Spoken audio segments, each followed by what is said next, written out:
자, 스포츠를 재테크처럼 분석의 정석 아르마다입니다. 안내 코멘트 남기실 분들께서는 2분 정도만 건너뛰게 하시고 바로 분석부터 들어보시면 되겠습니다. 저는 현재 숲TV에서 스포츠 분석 혜주님 전문 별풍선 베스트 100개 스트리머로 적중기원 3년 4개월간 공식 활동하고 있고요. 주력 종목은 NBA와 해외 축구, 그리고 국내 경기들과 지금은 끝이 났지만 일본 야구와 메이저리그, 마지막으로 미국 축구까지 전체 종목 모두 전문적으로 다뤄드리고 있습니다. 공식 방송 약 3년 4개월 진행하면서 기록해드렸던 두 폴 두 조합 기준 10연승 이상 기록들 총 8번 확인해 보시면 될 것 같고요. 스포츠 분석 최초로 지난 해에도 제가 10연승 이상 한 번 더 기록해 주게 되면서 3년 연속 10연승 이상 기록, 그리고 10연승 이상 기록만 총 8번 기록해 주게 됐습니다. 모든 연승 기록들은 이제 두 폴 두 조합 또는 3폴 두 조합 기준 어쨌든 수익을 기반으로 꾸준하게 만들어냈다라는 거 한 번 더 강조드리도록 하겠고요. 요거 우리 숲TV 여러분들께서는 이미 이제 생방송 게시판과 그리고 이제 코멘트를 통해서 확인을 하셨겠지만, 우리 유튜브 여러분들 한 번 더 확인해 보시라고 개인 통산 기록이라고 해서 따로 제 실제 적중 게시글들 유튜브 댓글창에다가 링크 남겨놨습니다. 그거 타고 들어오셔서 날짜부터 그리고 내용들 그리고 실제 달린 댓글들까지 모두 투명하게 확인 가능하시니까요. 데이터를 받아보신 분들은 하나하나 꼼꼼히 참고해 보시고 데이터 받아보시면 되겠습니다. 카카오톡으로 신청하실 분들은 유튜브 댓글창에 오픈 카카오톡 링크 남겨놨습니다. 24시간 언제든 문의 가능하시니까요. 이제 문의 주시면은 바로 답변 드리도록 하겠고, 유튜브로 바로 보실 분들은 조합 포함되어 있는 멤버십 가입하시면 유튜브 커뮤니티에서 데이터표 즉시 확인 가능하십니다. 참고하시면 되겠고요. 이렇게 또 단기 패키지 하루나 일주일 또는 월 패키지 단위로 짤막하게 받아보실 분들께서도 숲TV 오셔서 별풍선 후원하게 되시면은 일수에 맞게 데이터표 숲TV 쪽지함으로 발송해 드리고 있습니다. 참고하시면 되겠습니다. 자, 일단은 새해가 밝았습니다. 올해 일단은 전체적으로 재밌는 게 많아요.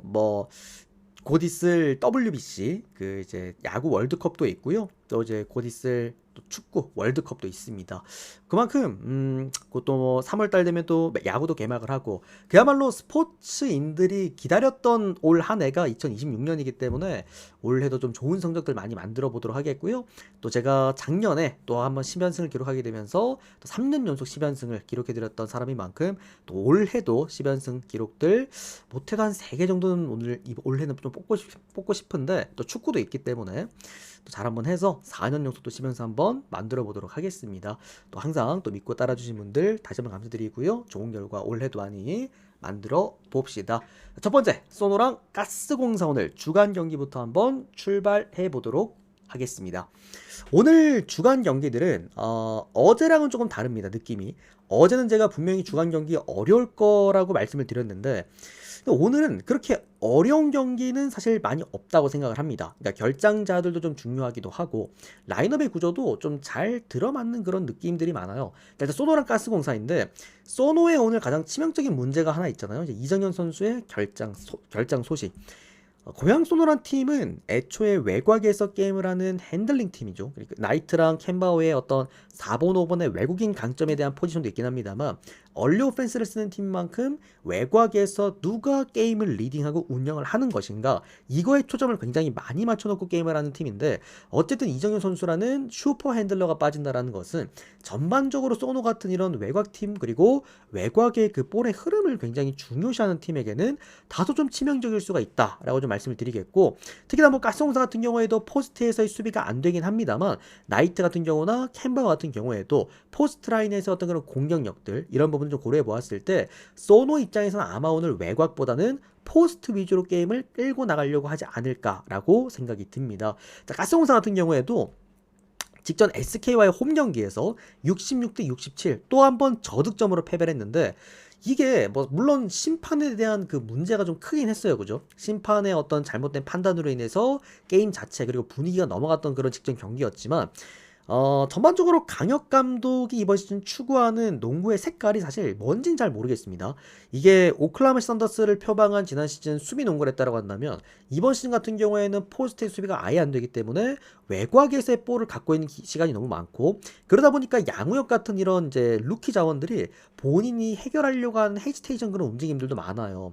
그런 부분에서도 솔직히 가스공사가 지금 득점력에서의 경쟁력이 있나라는 첫 번째 좀 의문점이 들고요. 자, 두 번째로는 퍼킨스입니다. 퍼킨스가 이번 시즌 초반에 가스공사 왔을 때 와 진짜 가스공사 대단한 팀 한번 되겠다라는 생각이 들었지만 사실 퍼킨스가 그 정도의 깜냥을 지금 보여주지 못하고 있다라는 거, 그게 가장 큰 좀 문제라고도 생각을 합니다.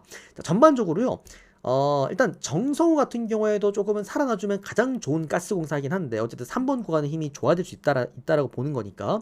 다만 이게 최근에 성적 자체만 좀 놓고 봤을 때도 좀 계속해서 아쉬운 모습 보여주고 있고, 그래도 제가 이거 그 팀별 성적을 한번 보다가 눈에 좀 띄는 기록이 하나 있던데, 정성우 선수가요 유독 소노를 만나면 좀 잘했더라고요. 그런 부분에서도 아마 가스공사에서는 정성우 선수가 오늘 좀 킥이 될 것 같고, 그 다음에 소노에서는 나이트랑 캔바오 이 외국인의 좀 활동량이 킥이 되지 않을까라는 좀 생각이 듭니다. 자, 일단 154.5점을 받았습니다. 이게 고양 소노의 페이스에 아마 달려있을 건데, 고양 소노가 외국인 위주로 빠른 템포의 공격을 하게 된다면은 이제 오바 흐름에다가 고양 소노 승리를 보는 거고요. 반대로 고양 소노가 외곽의 이정현을 잃은 상태에서 다소 포스트 게임으로 좀 수비 지향적인 느낌으로 가려고 한다면 아마 가스공사 역배에다가 언더까지 볼 수 있을 겁니다. 가스공사 입장에서도 지금 득점 볼륨이 나지 않고 있는 상황에서 강혁 감독이 굳이 무리해서 페이스를 올린다라거나 공격에 초점을 맞출 가능성은 좀 없다라고 봐요. 그러다 보니 154.5점 기준은 언더 먼저 좀 보도록 하겠고요. 뭐 승패 라인은 거의 둘이 뭐 비슷비슷할 것 같긴 한데, 그래도 외국인에 대한 의존도가 높은 소너보다는 전반적으로 전술에 대한 이해도나 전술에 대한 어떤 의존도가 좀 더 높은 가스공사가 조금 더 유리하지 않을까라는 생각이 들어요. 그래서 이거는 가스 프렌 그리고 언더, 뭐 역배 이렇게 좀 보도록 하겠습니다. 근데 가스가 지더라도 언더가 날 수 있는 이유 중에 하나가, 가스가 최근에 진짜 그 득점 볼륨이 너무 떨어진 경기들이 많아서 자칫 잘못하면 오늘 뭐 60득점 정도에 또 한번 묶일 수가 있긴 하거든요. 그러면 뭐 소노가 예를 들어서 뭐 한 100득점을 넣을 수는 없는 팀이잖아요. 뭐 90득점, 100득점은. 그런 부분에서도 이거는 언더 쪽 한번 가보셔도 될 만한 경기라고 생각을 합니다. 자, 다음은 SK랑 정관장 경기 이어서 보겠습니다. 개인적으로 좀 오늘 가장 궁금했던 그런 경기였고요. 이 경기를 통해서 아마 앞으로 SK와 정관장을 이제 평가하는 좀 지표가 되지 않을까라는 생각이 드는데, 일단 원정팀 먼저 봅시다. 정관장입니다. 직전 경기 LG 원정 경기에서 72대 56점으로 승리를 했습니다. 물론 LG라는 팀 자체가 최근에 어떤 체력적인 문제들 그리고 연장에 대한 여파로 인해서 득점력 자체가 좀 많이 죽어있는 모습은 분명하긴 한데, 정관장의 지금 수비 내용이 상당히 괜찮죠. 최근에 5경기 동안 4경기에서 상대팀의 득점력이 60득점 이하였습니다. 이게 단순하게 한두 경기가 아니라 지금 4경기째 이런 경기를 반복하고 있다는 거는 정관장이 다시 한번 이번 시즌 초반에 보여줬던 타이트한 외곽 수비 농구를 하고 있다는 거거든요. 그러니까 전체적으로 정관장이라는 팀을 우리가 이번 시즌 평가를 할 때 수비력이 좋냐 좋지 못하냐를 많이 따져왔었기 때문에 현 시점 정관장의 수비 지표를 놓고 봤을 때는 훌륭하다고 봅니다. 다만 이게 정관장의 수비 지표가 특이점이 하나 있습니다. 포스트랑 그 다음에 외곽이 차이가 좀 많이 나요. 백코트 수비값은 정말 좋은데 포스트 수비값이 좀 안 되니까 페인트 존 안쪽에서의 수비값이 문제가 좀 되고 있는데, 이게 SK의 대부분의 득점은 누가 합니까? 원희가 한단 말이죠.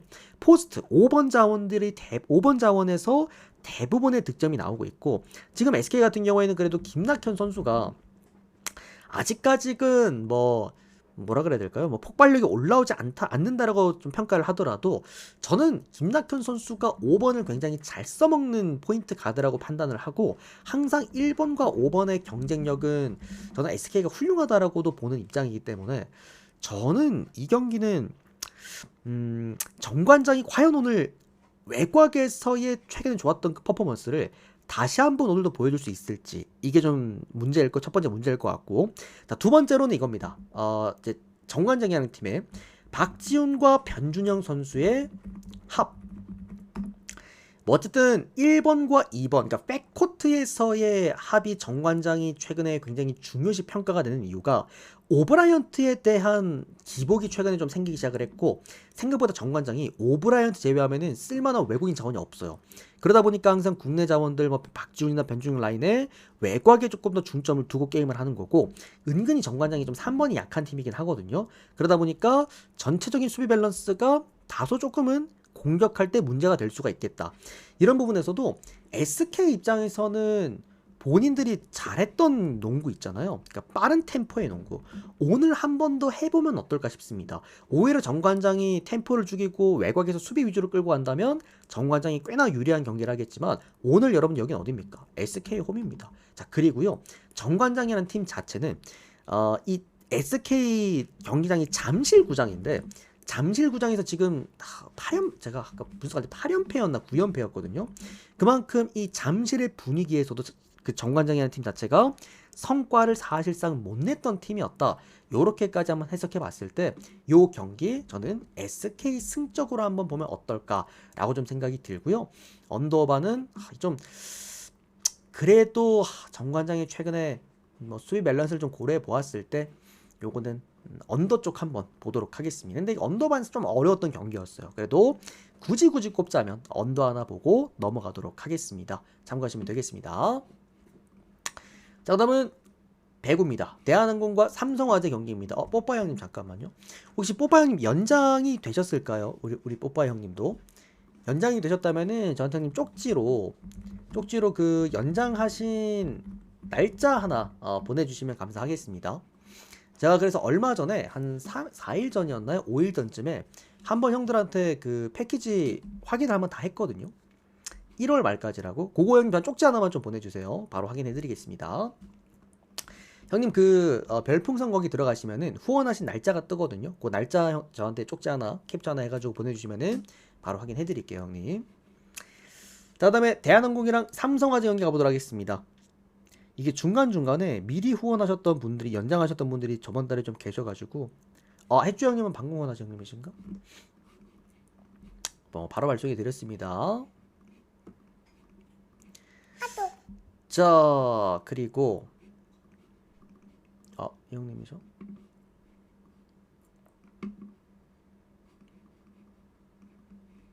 오케이. 예. 카톡 빠르게 확인 완료됐습니다. 네, 발송 완료됐습니다. 고맙습니다. 정리해둘게요, 요거. 자, 그러면 대한항공과 삼성화재 경기입니다. 오늘 사실 배구 라인에서 형들아 역배를 바라보긴 어려워요. 진짜 제가 웬만하면 최근에 형들 역배를 은근 잘 잡아드렸거든요.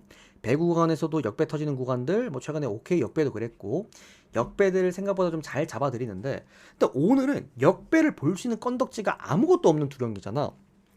그래서 아마 이제 정배 위주로 가지 않을까라고 좀 생각이 들기는 하는데, 그래도 이제 사고가 어딘가에서 난다고 한다면 저는 그래도 여자 배구 쪽이 아닐까 좀 조심스럽게 생각을 한번 해보고요.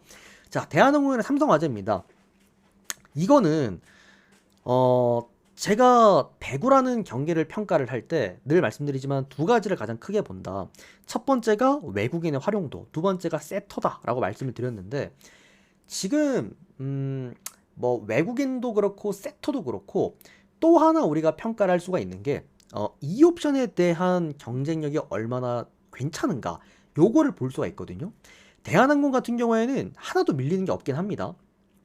뭐가 됐든 간에 뭐 정지석 선수가 지금 없는 상황에서 어느 정도 대한항공이 이 옵션 이제 밸런스를 맞춰줄 수 있느냐라는 건데, 대한항공 같은 경우에 근데 워낙 미들블로커 라인이 좋잖아요. 김민재도 있고 김규민도 있고, 그런 미들블로커 라인에서도 게임을 끌고 나갈 수가 있고, 러셀 같은 경우에도 최근에 타점이 조금씩 내려오고 있는 흐름이긴 합니다만 그래도 러셀은 우리가 믿고 볼 수 있는 그런 자원이기도 합니다. 물론 너무나도 득점 루트가 단조로워졌다라는 한 가지의 단점은 좀 있기는 해도 오늘 삼성화재를 상대로 그게 의미가 없는 이유가 뭐냐면 여기도 어차피 아히 몰빵 배구를 하는 그런 팀이니까. 그리고 여기 이 옵션이 직전 경기 때 또 좋은 성과를 냈던 김우진 선수인데, 솔직히 김우진 선수가 성과를 내기에 대한항공의 높이가 너무 높거든요. 그러니까 애초에 김우진 같은 경우에는 높이가 좋은 자원이 아닙니다. 생각보다 득점의 그 효율 그리고 득점의 다양성을 갖고 있는 팀이기 때문에 선수인데, 높이에 대한 문제를 갖고 있는 선수가 대한항공 원정 경기에서 대한항공의 미들블로커 라인을 상대를 한다. 지금 김민재랑 김규민은 사실 뭐 블로킹 측면에 있어서는 뭐 리그 탑급 미들블로커 라인들이잖아요. 그런 부분에서도 저는 대한항공이 오늘 이 삼성화재 2옵션을 상대로도 충분히 이 상성상 우위에 있다라고 좀 생각이 들고요. 그리고 제일 중요한 겁니다. 아까 말씀드렸지만 세터 차이죠. 삼성화재의 도산지 세터가 지금 보여주고 있는 이제 가장 큰 문제점은 뭐 합도 합이기는 한데 득점 루트가 정말 단조롭습니다. 보통 형들 세터가 이제 좀 간단하게 말씀드리면은 그 배구는 세 가지로 나눠져 있습니다. 공격을 할 때 첫 번째가 리시브. 상대팀의 서브를 먼저 받는다. 이게 리시브인데 리시브는 뭐 공격수들도 다 받잖아요. 그죠? 윙들도 다 이제 리시브를 다 해야 되고 외국인도 리시브를 해야 되고. 근데 두 번째가 이제 토스하는 과정. 그러니까 바로 공격수에게 볼을 올려줄 때 그거를 하는 게 이제 세터라고 하는데 도산지 선수의 세터의 활용폭은 굉장히 좁습니다. 이 선수가 속공 활용도를 못하기로 유명한 세터인데 그러다 보니까 대한항공처럼 높이를 높이는 팀을 상대로는 속공으로 쪼개줄 필요가 분명히 있죠. 근데 너무나도 아히 몰빵, 그러니까 단조롭다라는 거. 전체적으로 오늘 삼성화재가 홈 경기라면 또 모를까 최근에 좀 사고 많이 쳤던 것처럼 원정 경기에서 이런 똑같은 흐름의 공격 패턴은 제가 볼 때 셧아웃까지도 볼 수 있는 그런 경기다라고 좀 생각이 들고요. 어쨌든 삼성화재는 제가 볼 때 이런 단조로운 패턴을 고집할 게 아니라 빠르게 좀 변화를 줘야 되지 않을까라고 좀 생각이 들고 반대로 대한항공 같은 경우에는 오히려 변화가 좀 독이에요. 자꾸 이거 해봤다가 저거 해봤다가 얘 라인업 바꿔봤다 하는데 제가 볼 때는 지금 그냥 라인업 그냥 그대로 써도 될 것 같습니다. 어느 정도 러셀이 뭐 경쟁력이 떨어지는 외국인도 절대 아니기도 하고 정지석이 있다 없다를 떠나서 이거는 국내 자원들의 그 밸런스 차이가 너무나도 심한 경기였습니다. 뭐 배당에서 다들 형들 느끼시죠? 1.1배당밖에 오늘 대한항공이 못 받았는데 배당에서도 보이다시피 이거는 대한항공이 좀 압도할 만한 게임이라고 봅니다. 대한항공 승에다가 마헨승까지 그리고 언더. 이거는 한 세트를 딴다고 하더라도 글쎄요 이게 179.5점 받았잖아요 형들. 많이 낮게 받았잖아요. 이거 한 세트를 딴다고 하더라도 나머지 세트에서 사고 치면은 언더가 날 수도 있는 저는 기준점이라고도 생각을 합니다. 자 다음은 정관장과 도로공사 경기 이어서 보도록 하겠습니다. 자 지금 정관장 쪽 자 배당 또 빠지냐 이거? 잠시만요. 야 1.26배당까지 빠졌다. 야 이러면 도로공사 못 갑니다. 그죠? 야 배당이 또 빠진다고. 야 나 1.3배당도 에바라고 생각했는데 배당이 또 빠지네. 자 일단 요렇게 봅시다 여러분들. 아까 제가 남자 배구 때 설명드렸다시피 배구는 간단하게 얘기를 해서 세 가지로 나눠져 있다. 첫 번째가 리시브를 받는 그 서브를 받는 리시브 라인. 그러니까 우리가 가끔 형들이 배구 분석을 제 분석이 아니라 다른 분석을 좀 들어보셔도 리시브 효율이라는 말이 있습니다. 그게 얼마나 서브의 대처가 첫 번째 잘 되는가. 그리고 두 번째가 이제 첫 번째가 리시브를 받고 두 번째가 세터들이 이제 볼을 토스를 내주는데 그만큼 세터의 활용도가 얼마나 되는가. 그러니까 토스가 얼마나 예쁘게 올라갈 수 있는가가 두 번째. 마지막으로 이제 이 공격수들, 그러니까 외국인 자원들이나 또는 국내 자원들의 어떤 이런 결정력이라고 봐야겠죠. 이게 이제 세 가지가 딱딱딱 나눠지는데 오늘 정관장은 도로공사 상대로 이 세 가지에서 앞서는 게 단 하나도 없습니다. 뭐 하나 이길 수 있는 게 없어요. 지금 정관장의 가장 큰 문제, 제가 매번 어떤 경기를 프리뷰할 때마다 말씀드리지만 이 리시브 효율이 너무 떨어집니다. 아예 수비에 대한 기본 자체가 없는 팀이고 당연하게도 리시브가 흔들리면은 세터 라인의 힘이 중요한데 뭐 세터는 지금 정관장은 큰일이죠. 뭐 쓸만한 자원도 없고. 그러니까 고이진 감독이 뭐 물론 고이진 감독 때문이라는 얘기가 정말 지배적이고 절대적이긴 하지만 좀 고민이 많을 것 같긴 해요. 왜냐면 너무 기본기가 없다 보니까. 그러다 보니 당연하게도 자네테의 최근에 공격 효율 뭐 20%까지도 빠졌습니다. 정관장이 오늘 할 수 있는 거는 홈 경기에서 그냥 애들 컨디션 다 올라오면서 고점 터지는 방법밖에 없다라고 좀 생각이 들고요. 뭐 전반적으로 인쿠시도 그렇고 이선우 같은 경우에는 그렇고 뭐 공격력에서 보면은 우리가 그렇게 나쁘지 않다라고 평가하는데 문제는 수비가 아예 안 되잖아. 그죠? 수비가 안 되는 팀들이 좋은 경기라기에는 다소 좀 애매하다고 봅니다. 그러면 정관장이 그럼 수비가 안 돼. 그러면 공격 다양성은 좀 있느냐? 말씀드렸다시피 공격 다양성은 있는데 문제가 얘들이 높이가 좀 낮아요. 그러다 보니까 미들 블로커 라인의 높이에서 늘상 문제를 일으키는 것 또한 정관장이다.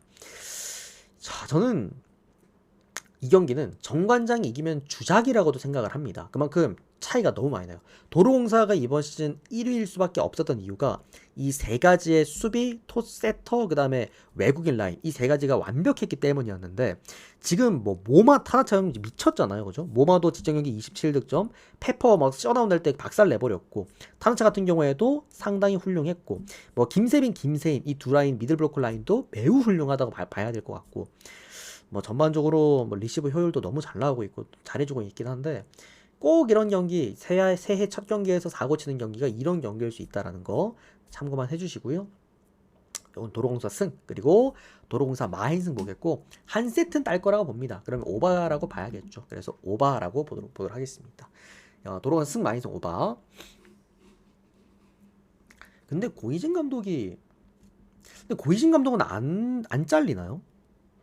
어제 그 남자 배구에서는 감독들 우수수 잘렸잖아요. 뭐 KB손해보험도 잘렸고 우리카드도 잘렸고 다 잘리고 있는데 저는 고이진 감독 안 잘리는 게 용하다고 생각을 합니다. 자, 어쨌든 오클랜드랑 뉴캐슬 경기입니다. 형들 이거 한시 경기라서 프리뷰를 좀 듣고 빠르게 선택을 하셔야 될 것 같긴 한데 이거 선택할 수 있을라나? 자, 어쨌든 오클랜드가 이번 시즌 1등을 날리고 있습니다. 당연히 화력이고요. 화력으로 사실 호주 축구가 화력 터지면은 이제 뭐 우승권에 들어가는 팀들은 많아요. 근데 오클랜드 같은 경우에는 좀 다른 느낌이긴 합니다. 볼 분포가 굉장히 골고루 해요.